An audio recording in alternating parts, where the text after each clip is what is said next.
小儿睡觉打鼾怎么回事？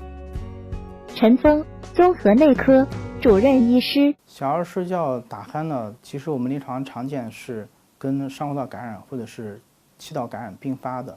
那么在上呼道感染期间呢，有的孩子是因为他年龄比较小，他的呼吸道黏膜比较嫩，或者他的纤毛比较多，或者他毛细管比较丰富，一旦他的呼吸道也比较狭窄，一旦因为上呼道感染引起他炎症以后呢，他就会引起气道这种充血水肿，导致气道更小。那么他吸气的时候呢，就会听到这种打鼾的声音。但是这部分孩子呢，就上呼道感染以后呢，他很快这种打鼾它就消失了。这种情况呢，家长是不必多虑的。那么还有一种情况就是没有上呼道感染的表现，或者说上呼道感染好了以后，这种打鼾还存在，那么就需要到耳鼻喉科去做专业的检查。一般常见的原因是因为，比如说鼻道里面有息肉，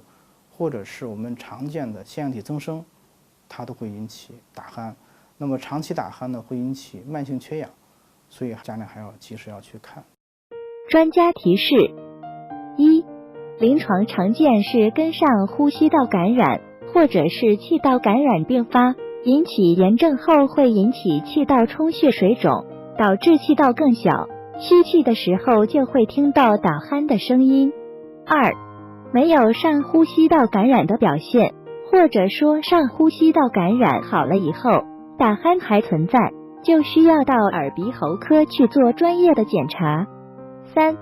一般常见的原因是因为鼻道里面有息肉或者常见的腺样体增生。四、